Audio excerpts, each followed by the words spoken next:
오늘 하나님을 송축하라는 제목으로 말씀을 전하도록 하겠습니다. 오늘 2023년 마지막 주일이자 또 마지막 날에 함께 모여서 예배를 드릴 수 있도록 인도하신 하나님께 먼저 감사드립니다. 한 해 동안 많은 일들이 있었지만 이 시간까지 저희 모두를 또 지켜주신 하나님의 은혜가 더욱 크게 느껴지는 시간입니다. 지나온 시간을 돌아보면 좋은 일만 있었던 게 아니고 또 힘들고 어렵고 피하고 싶은 일들도 있었지만 그것이 모두 다 하나님의 섭리고 우리를 향한 하나님의 훈련 과정이었음을 깨닫게 됩니다. 물론 개인마다 또 정도의 차이는 있겠지만 어떤 분은 나는 감사할 거리가 별로 없습니다 라고 말씀하실 분이 계실지도 모르겠습니다. 좋은 일보다는 좋지 않은 일들이 많았고 그렇게 바라고 소원하던 일들이 이루어지지 않아서 아니면은 건강하던 몸이 갑자기 아프기도 하고 잘 나가던 직장에서 또 이렇게 갑자기 직장을 못 나가게 되는 경우도 있기도 하고 행복하던 가정이 어느 날 갑자기 큰 문제가 발생해서 가정 안에 문제가 생기기도 하고요. 그런 마음 때문에 오늘 하나님께 섭섭한 마음으로 이 자리에 나오신 분들도 계실지 모르겠습니다. 그러나 우리가 한 가지 분명하게 생각해야 할 것은 만약 하나님이 우리의 생명과 안전을 보호해 주시지 않았다면 결코 오늘 이 자리에 나올 수 없었다는 거죠. 지금도 원치 않는 전쟁으로 인해서 얼마나 많은 사람들이 목숨을 잃고 건강을 잃었는지 모릅니다. 지금도 얼마나 많은 사람들이 열악한 상황 가운데에서 그렇게 살아가고 있는지 모릅니다. 그런데요, 그런 열악한 상황 가운데서도 하나님을 찬양하고 감사하는 사람들이 있더라는 거죠.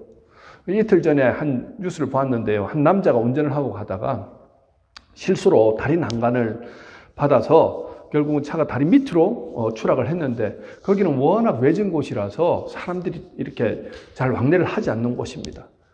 아무도 그가 사고 났는지 모르고 그렇게 시간이 지나갔다는 거예요. 운전자는 차체에 끼어가지고 꼼짝달싹을 할 수 없는 상황이었고 그렇게 자기 손에 있던 핸드폰은 저 멀리 떨어져서 어떻게 연락할 수도 없고 그렇게 끼어가지고 고통 가운데 신을 앓으면서 6일 동안 이게 빗물을 받으면서 이제 그렇게 생존하다가 점점 의식이 흐려지는 가운데 한 낚시꾼들이 이렇게 와서 그를 발견하고는 그렇게 구조되었다는 거예요.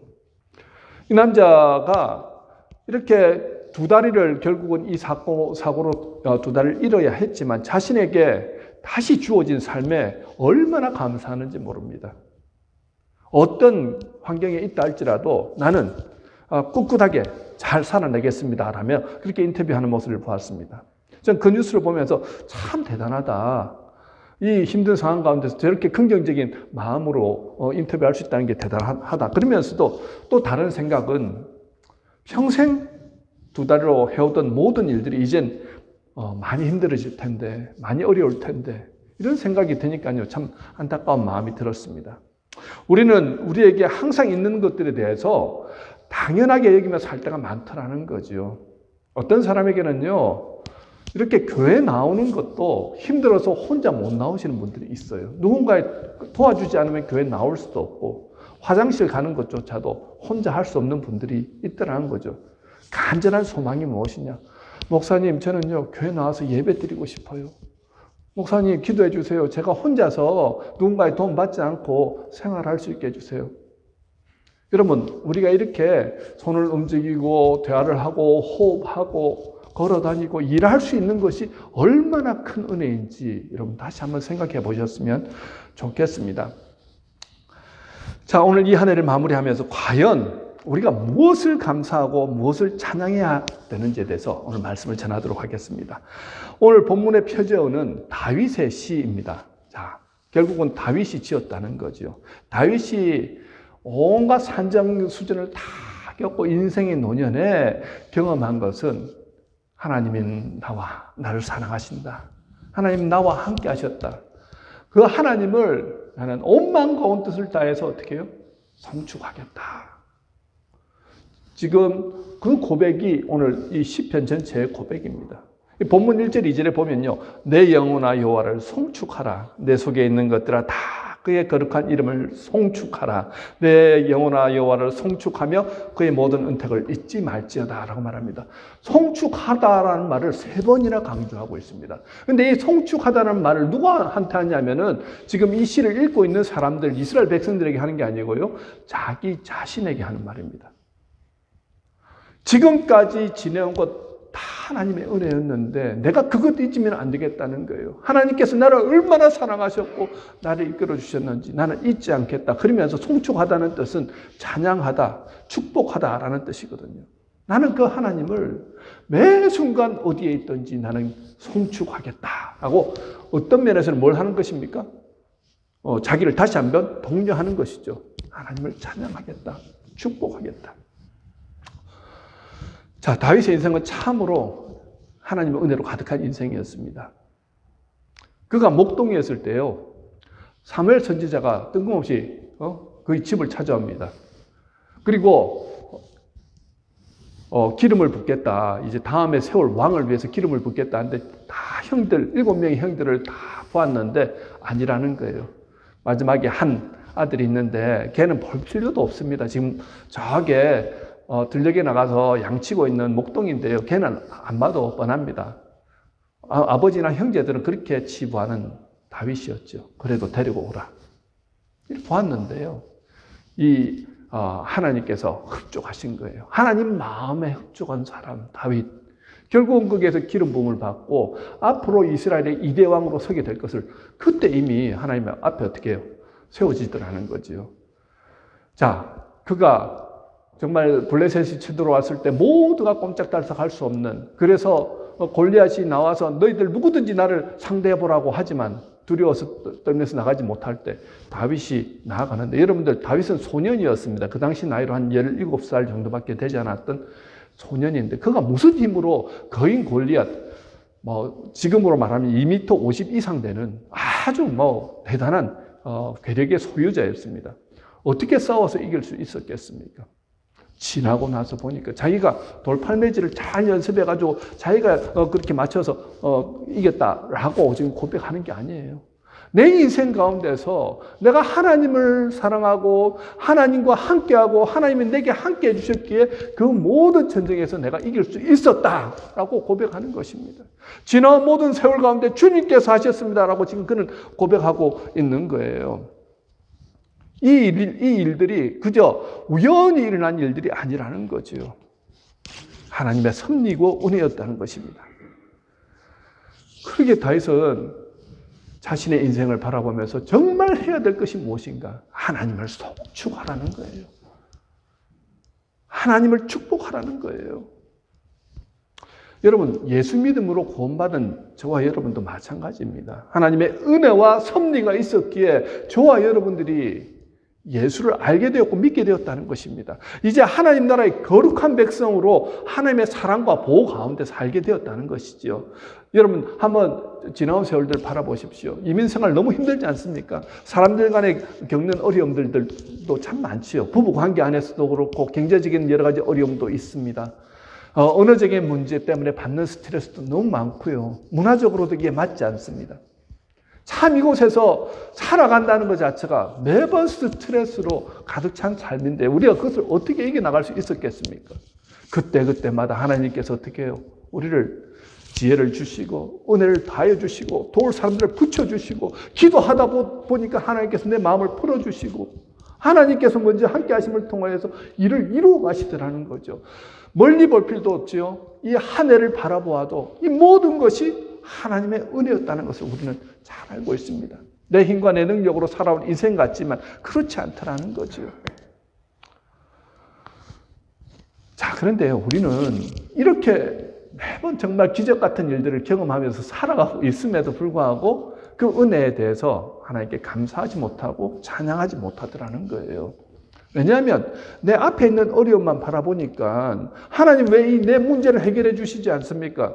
나는 지금 당장 이 문제가 해결돼야지 좋겠는데요.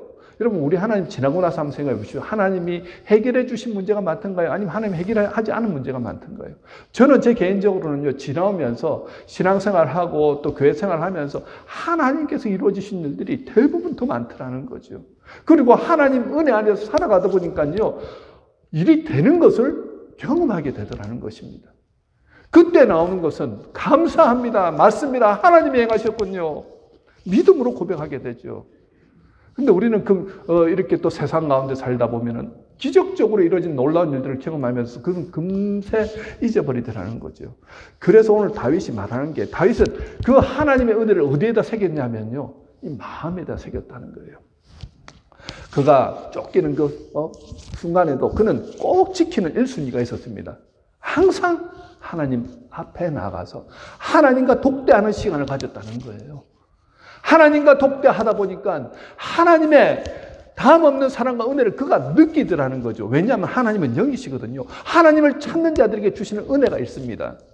그가 믿음으로 하나님을 찾아갔을 때 정말 나는 어찌할 바를 모르겠습니다. 하나님 도와주십시오 하며 울부짖으며 기도할 때 하나님은 들으시고 그에게 평안과 위로를 공급해 주시더라는 거죠. 여러분, 그때 그의 입술에서 나오는 반응이 하나님을 송축하고 하나님을 찬양한 것이었습니다. 다윗의 시편의 대부분을 한번 보십시오. 처음에는요, 힘들어 죽겠습니다. 하나님, 저 사람들 좀 혼 좀 내주십시오. 나 어떻게 하면 좋습니까? 하면서 간구로 시작하는 기도였지만 끝에는 모두가 다 찬양으로 끝납니다. 위대하신 하나님 너무 감사합니다. 하나님 살아계신 하나님이시군요. 왜 그렇습니까? 느끼더라는 거죠. 영이신 하나님이 나와 함께 하시는구나. 이 열악한 상황 가운데서 주님이 나를 도우시는구나 깨달으니까 그가 힘있게 그 상황, 어려운 상황을 잘 견뎌 나가더라는 것입니다.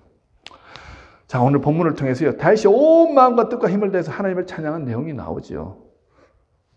자, 다윗이 하나님께 받은 은혜가 무엇인가 우리 한번 살펴보도록 하겠습니다. 첫 번째요, 다윗은 자신의 죄를 사하여 주신 은혜를 잊지 않고 찬양하고 있습니다. 3절이죠. 그가 내 모든 죄악을 사하시며 라고 말씀합니다. 여러분, 다윗에게 씻을 수 없는 죄가 있습니다. 바로 바세바 사건인데요. 하루는 나단 선지자가 그를 찾아왔어요. 그리고 다윗에게 한 가지 이야기를 들려줍니다. 어떤 마을에 양과 소를 심히 많이 가진 부자가 있었는데 손님이 찾아오자 가난한 그 마을에 사는 한 가난한 집에 가난한 사람에게 가서 딸같이 기르는 양을 빼앗아서 그렇게 손님을 대접했다는 거예요. 다윗이 그때 어떻게 반응합니까? 도대체 누가 그런 일을 했느냐? 당장 데려오라고 혼내주겠다고. 그때 나단 선지자가 말하죠. 바로 다윗 왕 당신이 그런 일을 하였습니다. 지적하자 그가 즉각 깨닫죠. 내가 정말 하나님 앞에서 큰 죄를 저질렀구나. 그러면서 그가 납작 엎드려서 통회하고 자복합니다. 그가 지었던 죄는요, 여러분 잘 아시죠? 정말 율법에서 10계명에서 금하는 큰 죄악이었습니다. 살인하지 말라, 6계명. 그리고 7계명, 간음하지 말라. 어떤 면에서는요, 그 공동체 안에서 그것이 드러났을 때는 돌에 맞아서 죽여도 될 만한 그런 어떤 큰 죄를 지었죠. 그렇지만 그가 정말 하나님 앞에서 간절하게 통회하면서 진심으로 회개하였을 때 하나님께서 그를 용서하시더라는 것입니다. 시편 51편에 그의 자매시가 나오죠. 5절에 내가 죄악 중에서 출생하였으며 어머니가 재중에서 나를 잉태하였나이다. 자기는 죄인이라는 거예요. 하나님, 내가 이렇게 잘못했습니다. 나를 용서해 주세요. 그렇게 통회하고 자복할 때 주님이 그 중심을 보시고 그를 어떻게 용서해 주시더라는 거죠. 여러분, 우리는요, 죄와 허물로 죽었던 사람들입니다. 죄가 우리를 다스리고 죄의 무거운 짐을 지고 우리는요, 허덕거리면서 살아갈 수밖에 없습니다. 우리 인간의 근본적인 문제는요, 이 바로 죄로 말미암은 것입니다. 참 안타까운 것은 연예인들이 최근에도 어떤 연예인이 마약 혐의를 받고 그것을 견디지 못해서 이제 목숨을 끊은 일을 바라보면서 그런 것들을 우리가 자기는 모르고 했다고 하지만 많은 사람들이 자연스럽게 그런 것들을 어떻게 해요? 이렇게 경험함을 통하여서 결국은 어떻게 해요? 하나님과의 관계 안에서도 멀어지게 되고 그 고통을 견디지 못해서 결국은 이런저런 죄악들을 범하고 자신의 목숨까지도 끊는 그런 일들이 일어나더라는 거죠.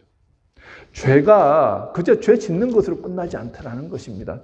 죄는 하나님과의 관계를 단절시켜 버립니다. 죄가 들어오면요, 하나님과의 관계 안에서 누릴 수 있는 평화가 완전히 깨어져 버립니다. 죄가 들어오면요, 무엇이 들어오냐면 걱정과 근심과 염려와 불안이 들어와서 우리를 하여금 늘 불안하고 떨면서 살도록 만들더라는 거예요. 그런데 우리 힘으로는 그 죄를 어떻게 극복할 수가 없더라는 거죠. 불안과 두려움, 걱정과 의심으로 살아갈 수밖에 없는 우리들을 위해서 하나님은 그의 아들인 예수 그리스도를 보내주심을 통하여 우리의 죄를 그분에게 대속시킴을 통하여서 그분이 십자가에 죽어주심을 통하여서 우리의 죄가 깨끗함을 잊게 되고 우리를 하나님의 자녀로 받아주셨다는 거예요. 여러분, 가장 큰 복이 무엇인 줄 아십니까? 주님께서 내 죄를 없다라고 무료화시켜 주신 것입니다. 많은 분들이 그 놀라운 은혜와 능력을 경험하지 못하는 이유가 무엇일까요? 왜냐하면요, 우리가 예수로부터 구원받았다는 믿음으로 고백하고 구원받았다는 사실을 확신하며 살아갈 때 그때부터는 어떤 일이 납니까? 성령께서 여러분들과 함께 하시면서 여러분들의 삶을 도우시고 인도하시고 역사하시는 삶을 살게 된다는 거예요. 비록 우리는 죄를 짓고 또 쓰러지고 넘어지지만 그때그때마다 우리를 도우시고 일으켜 세워서 함께 가도록 인도하시는 주님의 놀라우신 은혜가 날마다 그와 함께 하더라는 거죠. 여러분, 이 죄의 문제를 해결하지 않으면요, 이 죄가 무엇과 연관이 되느냐면 우리 질병과도 많이 연관이 되어 있습니다. 우리 본문의 3절 4절에 보면 내 모든 병을 고치시며 내 생명을 파멸해서 속량하시고 라고 말씀하죠. 이 병이라는 단어는 히브리어로 타할루라는 단어인데요, 육체적 정신적 질병만을 의미하지 않고 죄를 지음에 대한 심판에서 오는 질병이라는 의미도 포함되어 있습니다. 그리고 이 고치다 하는 것은 수선하다, 치료하다는 의미인데요, 찢어진 곳을 이렇게 꿰매어서 그것을 수선하는 것을 의미하죠. 다윗은 자신이 지은 죄로 인해서 고통스러워할 때 하나님께서 용서해 주시고 회복시켜 주셨음을 송축하고 있는 것입니다. 여러분, 죄의 문제가 해결되니까 하나님과의 관계가 풀리더라는 거예요. 하나님 관계 안에서 내가 살아가다 보니까요, 내 마음에 어떤 확신이 생기냐면은, 주님이 나를 사랑하시는구나. 첫 번째, 그것. 두 번째는요, 하나님이 함께 하시니까요, 걱정, 근심, 두려움이 사라집니다. 세 번째는요, 그러다 보니까 내 마음에 평안이 임합니다. 여러분, 우리가 많은 스트레스를 받잖아요. 스트레스 때문에 온갖 질병이 생기는데 그 병의 근원이 보면 스트레스라 그러지 않습니까? 그것이 다 죄와 연관이 돼 있더라는 거예요. 그런데 그 죄 문제가 해결되고 그 스트레스로부터 자유로워지기 시작하니까 우리의 몸 안에 있는 병들도 어떻게 해요? 사라지는 놀라운 역사가 일어나죠. 예수님 당시에 많은 사람들이 예수님께 나와서 정말 치유의 경험을 하였습니다. 아마 다윗도 오늘 본문에서 자기가 기도하다가 아니면 어떤 질병이 있었는데 그렇게 하나님으로부터 나음받는 역사를 경험하였을지도 모릅니다. 그런데 여기에서 이제 이 문맥상으로 볼 때는 자기가 그 죄의 그 죄책감 때문에 너무나도 견딜 수 없는 고통으로 하나님과의 그 단절되었던 관계, 그렇게 누릴 수 있었던 그 평화를 잃어버리고 그렇게 살아가는 그 모습이 자기도 너무 힘들고 어려웠는데 그 문제가 해결됨을 통하여서 다시 어떻게 해요? 회복이 되더라는 거죠. 주님께서 나를 고치셨구나 하는 것이 내 죄를 사해 주셨구나. 이제는 나는 그 묶인 모든 것으로부터 자유로워졌다. 내 병에서 내 병을 주님께서 고치셨다. 바로 그 말씀이죠. 여러분, 우리가 정말 기도하면서 질병에서 노임을 받는 순간이 있습니다. 그런데 어떤 분들은요, 정말 갈급하게 하나님을 찾고 기도하였음에도 불구하고 병에서 노임받지 못해서 고통받는 분들이 있죠. 그래서 기도하면 다 낫습니다. 그게 답입니다. 그게 정답일 수도 있지만 또 그것이 아닐 수도 있다는 거예요. 왜 그렇습니까? 하나님은 그 한 사람 한 사람을 향한 하나님의 계획이 있기 때문이죠. 어떤 분들은요, 죄도 없이 어릴 때부터 장애인으로 태어나서 평생 장애로 살아가시는 분이 있고요. 어떤 분들은 거룩하고 경건한 생활을 열심히 하던데 저런 분들은 절대 병 걸리면 안 되고 사고 당하면 안 되는데 그런 분들이 병이나 사고로 고통받는 분들도 있더라는 거죠. 그런데요, 우리가 깨달아야 할 것은 그 병과 그 사고를 통해서 어떤 장애를 입었다 할지라도 감당할 만한 사람들에게 어떻게 해요? 그 은혜를 허락하시더라는 거죠. 그 사람이 그 어려운 가운데서도 기도하면서 주님이 공급해 주시는 그 은혜와 능력을 날마다 경험하다 보니까 비록 장애인으로 살아가고 비록 병은 낫지 않았다 할지라도 내가 누리는 이 자유와 내가 누리는 이 평안을 내가 사람들에게 전하는 삶을 살게 되더라는 거죠.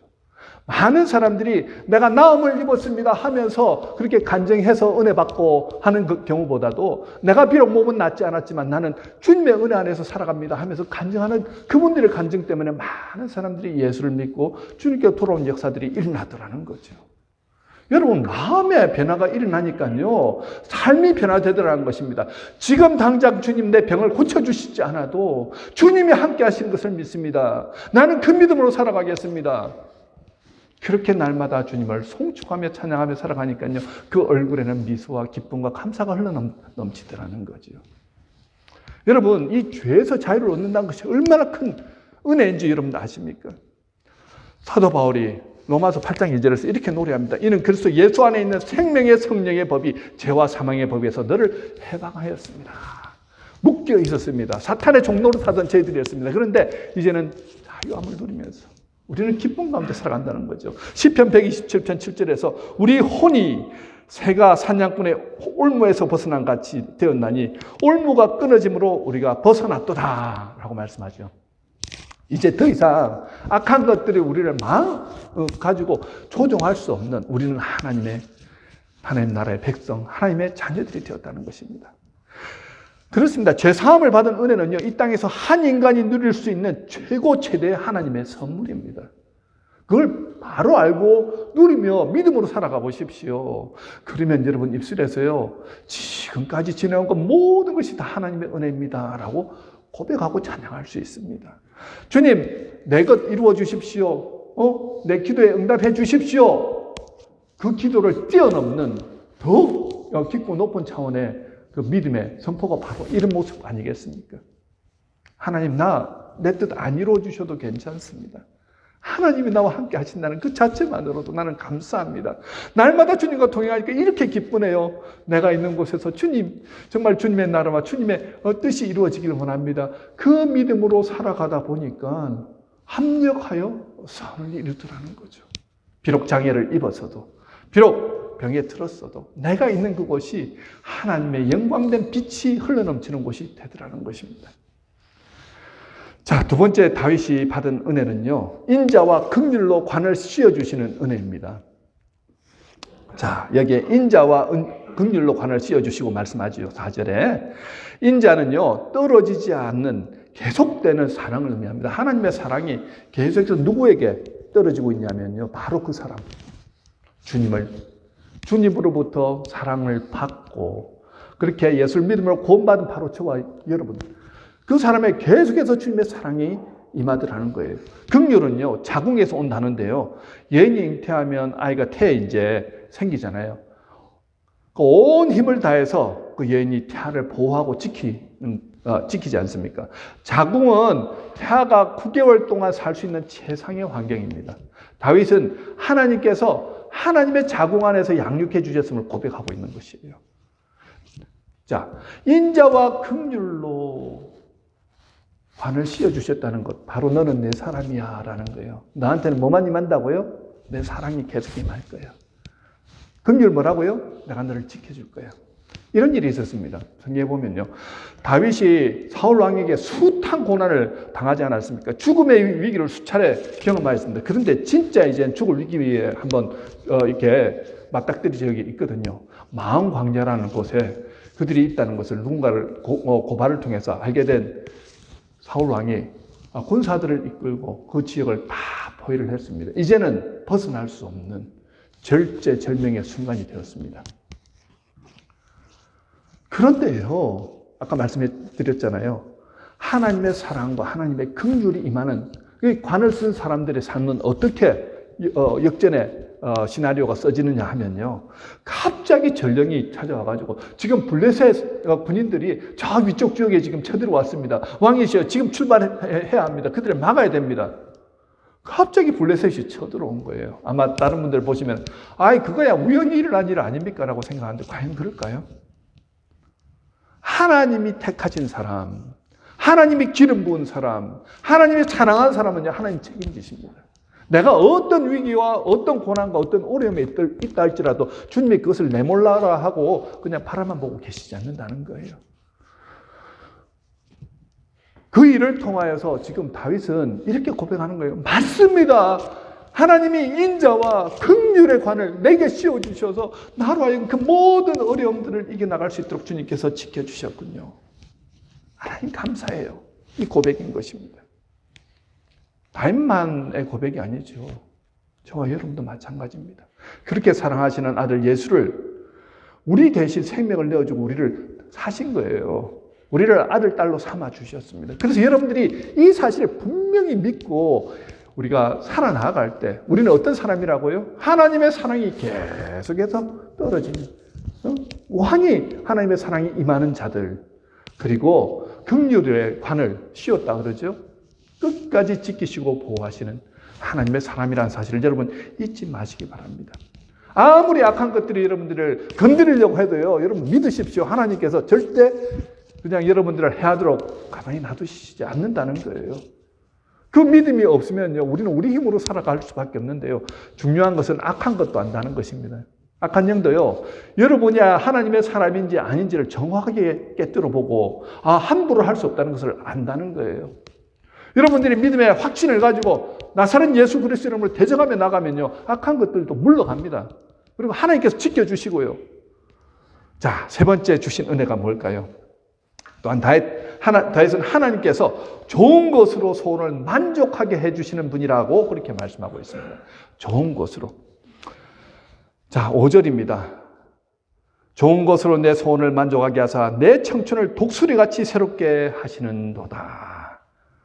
자, 다윗의 인생이 한번 보십시오. 평탄한 인생이었습니까? 좋은 것만 가득한 인생이었을까요? 아닙니다, 여러분. 죽을 위기를 수차례 겪었습니다. 그가 17살 때부터 사울 왕으로부터 미움을 받아서 도망 다니기 시작했는데 30살까지 헤브론 지역의 왕이 되기 전까지 숱한 고통을 당하였습니다. 이스라엘 지역에서 살 수가 없어가지고 어쩔 수 없이 어디까지 갑니까? 블레셋 지역까지 넘어가가지고 블레셋 왕에게 자기의 몸을 의탁하기도 했습니다. 그와 함께 400명의 무리들도 함께 가서 그렇게 살 수밖에 없는 비참한 인생을 살았다는 거예요. 이스라엘과 전쟁할 때 내가 과연 저 이스라엘 적군이 되어서 내가 전쟁해야 될 것인가 하였을 때 하나님께서 또 피할 길을 열어주시죠. 참 많은 고통과 고난을 겪었는데 중요한 것은요. 그 고난과 고통을 왜 겪어야 하십니까? 하나님이 그렇게 사랑하신다면서 하나님이 인자와 긍휼로 관을 씌운 사람이라고 하는데 왜 고통스럽게 하셨냐는 거예요. 분명히 말씀하시죠. 좋은 것으로 내 소원을 만족하게 하신다는 거예요. 여러분, 우리 부모님이 자녀들에게 정말 좋은 것이라고 할 때 우리 자녀들 입장에서는 지금 당장 필요한 것이 무엇입니까?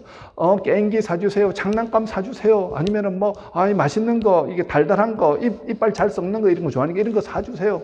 땡깡 부리기도 하고, 그러지 않습니까? 그런 것들 다 사주면서 그래, 네가 좋아하니까 내가 그렇게 사줄게 하는 게 그게 과연 좋은 부모입니까? 아니죠. 치명적이죠, 아이들한테. 정신적으로도 건강적으로도 치명적인데 그 아이들에게 어린 시절에 너희들 정말 바른 부모라고 한다면 어떻게 합니까? 바른 믿음과 가치관, 책 같은 걸 통해 가지고 가르치고 지키게 하는 삶을 살아야 되겠죠. 이렇게 자녀가 싫어하더라도 어떻게 해요? 바른 부모는 그런 좋은 것들을 준비하지 않습니까? 하물며 우리 하나님은 어떠십니까? 다윗이 얼마나 많이 자주 하나님 내 이 고통에서 벗어나게 해달라고 기도하였겠습니까?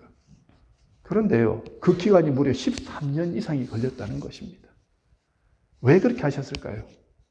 정말 하나님의 사람으로서 네가 이런 여러 가지 어려운 고통과 수고, 외로움 이런 것들을 겪음을 통하여서 네가 하나님 나라에 이제는 대리인으로서 왕으로서 서기 위해서 지금 훈련하고 준비하는 과정이다라는 거예요. 좋은 것으로 내 소원을 만족하게 한다는 게 고난을 안 주시겠다는 뜻이 아닙니다.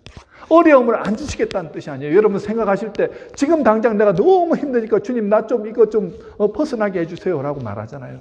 근데 하나님의 뜻은 우리가 뜻과 다르다는 거죠. 그럴수록 어떻게 해요? 맞습니다. 지금 하나님의 뜻을 나는 알 수 없습니다. 그렇지만 주님이 살아계시고 주님이 감당할 만하기 때문에 나를 이 자리에 두신 줄 믿습니다. 이것이 믿음의 사람의 고백이어야 된다는 거죠.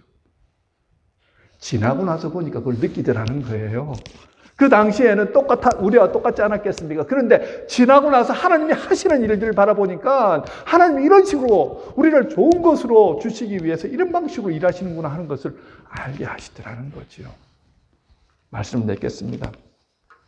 다윗은 하나님이 유다 지파를 선택한 것, 이새를 선택한 것, 8째 아들인 자신을 선택한 것, 왕으로 세우시고 늘 함께 하시고 40년 동안 성군으로 통치하게 하신 것 돌아보니까 모든 것이 하나님의 은혜였다라고 그렇게 고백하고 있는 것입니다. 자신의 죄를 용서하여 주신 그 은혜, 인자와 긍휼로 관을 씌워주셔서 항상 지키시고 보호하신 은혜, 그리고 가장 좋은 것으로 소원을 만족해 하시는 그 은혜를 감사하고 찬양하고 있습니다. 그러면서 하나님이 나와 함께 하시는 한 나는 청춘과 같다는 거예요. 그의 나이 벌써 한 60, 70이 다 되어서 이제 힘이 없는 노년이 되었음에도 불구하고 하나님이 함께 하시면 나는 청춘과 같습니다. 여러분 그렇지 않습니까? 30대, 40대여도 정말 애늙은이 같은 희망도 소망도 없이 살아가는 분이 있는 반면에 70대, 80대, 90대 분이라도 정말 청춘같이 힘있게 살아가시는 분들이 계신 거예요. 하나님이 함께 하시면 우리가 천국 가는 그 순간까지 어떻게 주님과 동행하는 길, 주님이 어떻게 해요? 우리를 지키시고 보호하시고 사랑하시고 인도하시고 역사하신다는 것입니다. 2023년의 삶을 돌아보십시오. 여러분 감사할 거리가 너무 많지요. 하나님 지금까지도 여러분들을 그렇게 사랑하시고 지키시고 보호하시고 또 새로운 것을 어떻게 해요? 좋은 것으로 채워가시도록 우리를 훈련하시고 인도하신다는 것입니다. 저는 여러분들 이 2023년에 감사로 오늘 마무리를 잘 하시고요. 또 오늘 성부의 의신 예배 시간 이후에 정말 2024년도에도 더 놀라운 하나님의 사랑과 은혜를 날마다 누리심을 통하여 하나님의 영광이 여러분들을 통하여 세상 가운데 흘러넘치는 저와 여러분 되시길 주님의 이름으로 축원합니다.